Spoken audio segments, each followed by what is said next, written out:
Ngayon meron po tayong maayusin na clipper. Nasira po ang kanyang lagayan ng spring po dito na yung pumipersa po sa palit. Yan po ang ating aayusin. Kung nangyari po sa inyo to, baka makakuha kayo ng idea sa akin kung paano to ayusin. Ay, malaglag na po yung pinaka ano na po sa pitan ng spring. Mega love shoutout po sa inyong lahat. Ayan. Hindi bago pa po kayo dito sa aking channel, huwag kalimutan mag-subscribe and like and share ang video ko. Thanks and God bless. Now, yan po natin kung paano natin ito ayusin. Mga kabarbs, ang sira niya po, ito po. Diba, nakalas na po, naputol na po siya ng tuluyan dahil sa puwersa po ng spring na kanyang dinadala sa talim. Diyan po sinasabit yung spring na ito.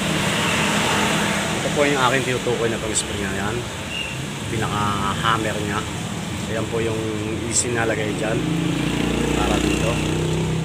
But hindi na po siya malagay mga kabarbs kasi nga naputol na po siya. Hindi na po siya mailagay na hammer. But gagawan po natin yan ng paraan para mailagay. Sa ganito pong clipper na yung plastic, madali lang po itong gawa ng paraan.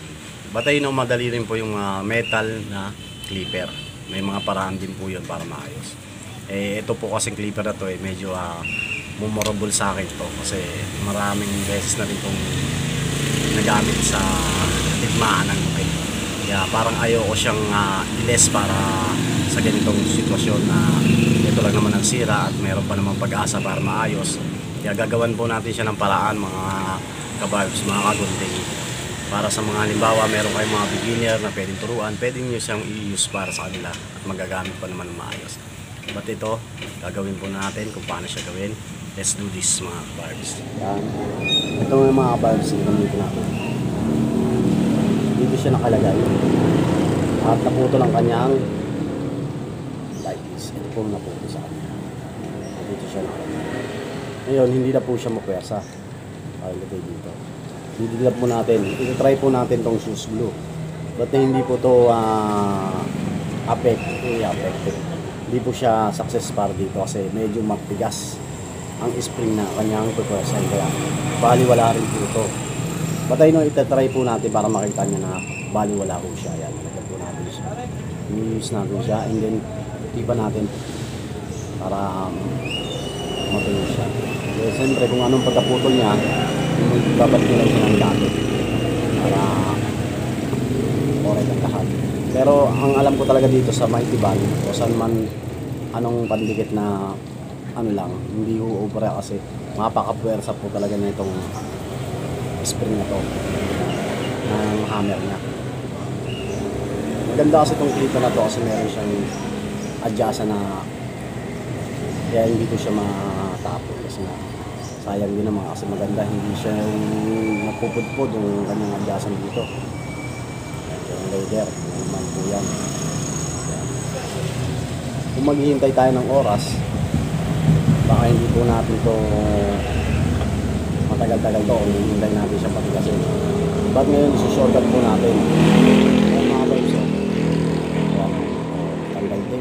tanggal din siya mga kabarbs. Kaya hindi siya o-obra kung shoes glue lang natin gagamitin. Kaya ang tatry natin dito, ang pinaka the best po dito gamitin. Kung meron po kayong mga panglaro ang bata dyan, ng mga screw, yun po ang natin gagamitin. Now, meron po tayo dito.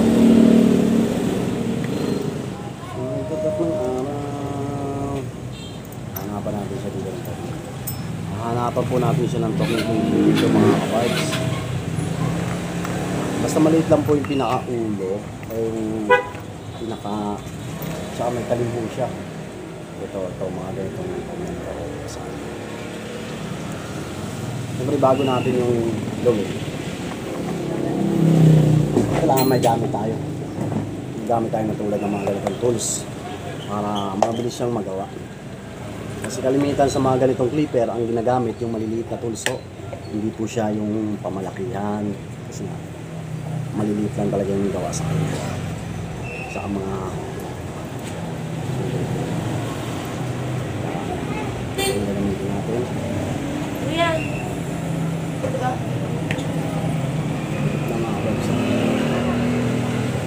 Siguro kukunin ating tools dyan mga kabarbs ay ganito. Yan. Matulis para pantusok dito natin tutusok. Kung saan pinagputulan, tutusok natin doon mga kabarbs. Okay lang diba? Pwedeng gagawa muna tayo ng isa. Madali lang naman yan.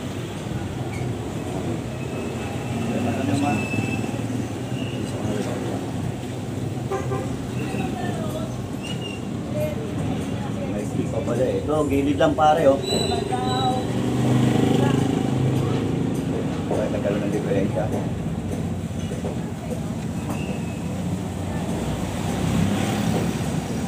Mga kabarbs. At kung wala kayong ganitong matulis, basta kung matulis na ganito ka, ano po, na pwede pa siyang pantusok dito, yun po gagamitin nyo kung wala po kayong ganitong matulis na. Ngayon pwede po isingil natin yung ibutas natin. Pwede rin po yung dalawa, pwede yung single. Depende po sa tornilyo na ikakabit nyo. Mas maganda kung malaking ulo ang ikabit natin dito.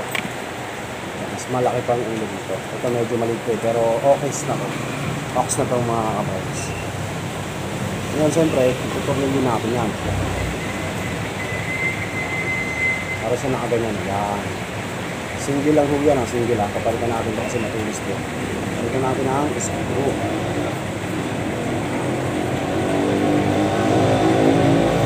Ito mga kabarbs. Diretso lang po yan mga kabarbs ha.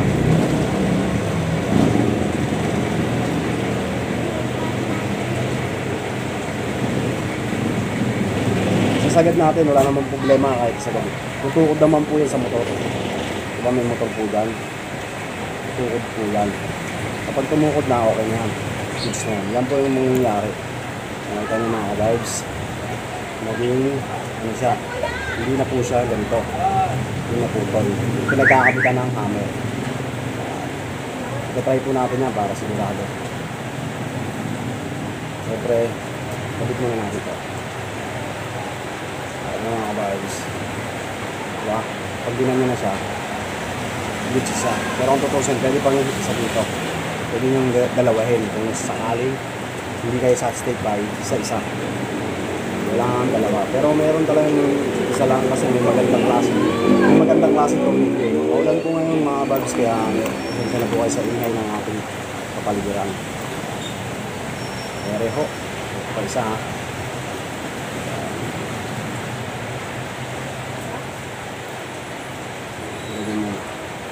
Tingnan mo natin yung mga kabarbs.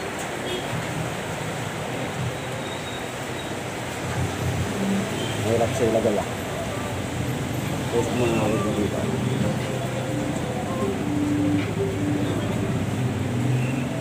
Pasok ko sa kanila. May plastic pa yan. Ayun ako, sige rin. Ito. Pagbilit ang kahoy.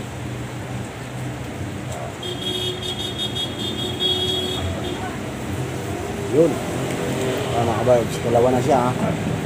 Kaya naman, dalawa ng tornilyo yung kinabit natin para sa stipal mo siya. Talagang wala na itong hugutan. Ang ibibigay naman dito ay yung pinaka-spring niya ng amaya. Ito yung ibibigay. Nakabit na natin siya mga kabarbs. Yan. Off. Off, off, off. Off, off, off, off, off. Okay, nasa na ito.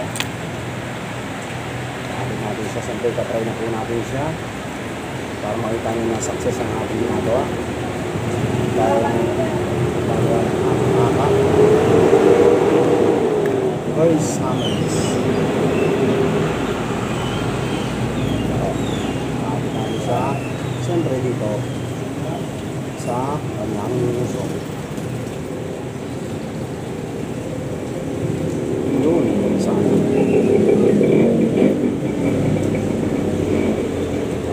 tabi. Worst tabi.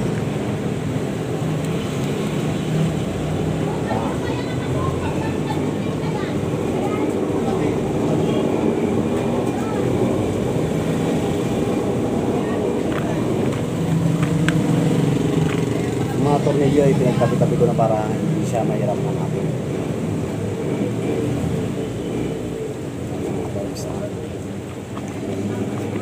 success yata itong ginagawa natin. Success talaga. Sa mga need po na maayos pa nilang clipper at ganitong sira, ay ganito lang gagawin natin paraan para maayos po. Huwag yung pumunta po, sayang po yan. Basta tumatakbo, tulad na ito, goods yan. Diba? Tumatakbo siya. Ganyan natin siyempre yung pinaka-uso. Pinaka-hyper na.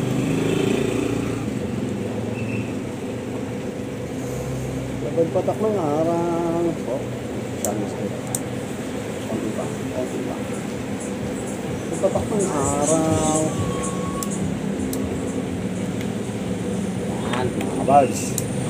Yup, siyempre papantay natin yung talim. Papantay natin yung talim para it's good siya use. It's good to use siya gamitin. Ganun sana. Off yan. Diba? Highlight try. Uy. Mga bars, magana siya. Para siyang bubble mix. Parang may mali. Try natin. Sagad na sagad siya yata. Sagad na sagad mga kabars. Nakakasugat tayo niya pag ganyan sagad na sagad. Ito ba?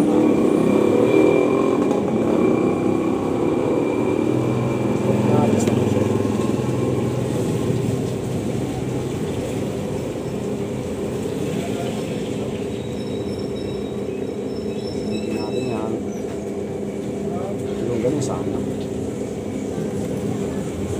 Siyempre, lalagyan natin siya ng oil. Sino oil? So, talim tayo maglalagay dito sa talim.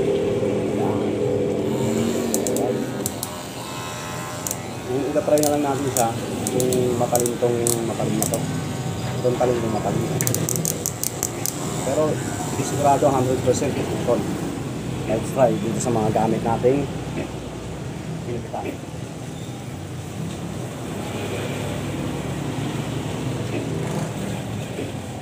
Mga bars ha.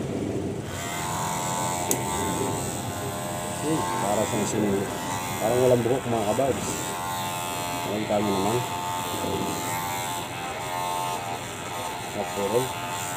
Natural lang siya mga kabars. Pero okay din siya.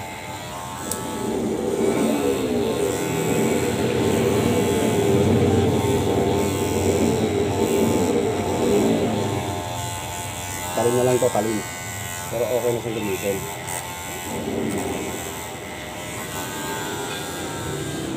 Alright.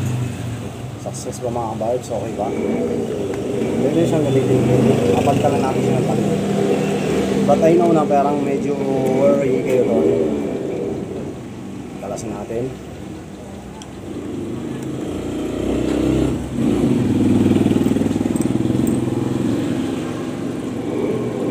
I-clip lang natin itong ano na to. Itong top nito medyo i-down natin.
Mahina na yung takbo.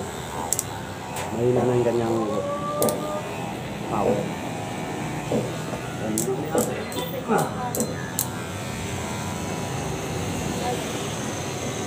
Ito naman mga kabarbs.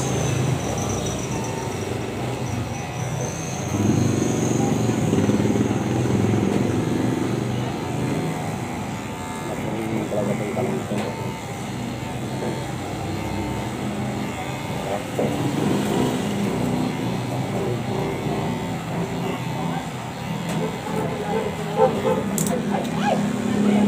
Maraming salamat din sa inyong mga kabarbs ha. Nakagawa na naman tayo ng DIY repair idea. Marami na tayong nagawa dito mga kabarbs. Tatandaan nyo yung ating gawa. Ito una, yung switch. Ngayon, nasira naman kanyang pinagkakabutan ng hammer. Kaya ginawan din natin siya ng paraan. Sayang din naman kung nilatapon natin ito, diba? Magagamit pa naman. Mga paraan para sa mga ganitong printer at sa mga metal na printer.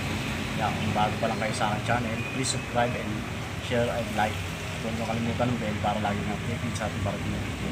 Maraming salamat mga kabarbs. Salamat. Sana may natutunan kayo sa akin na nagawang idea repair sa kanyang hammer. Tatakbo na po siya.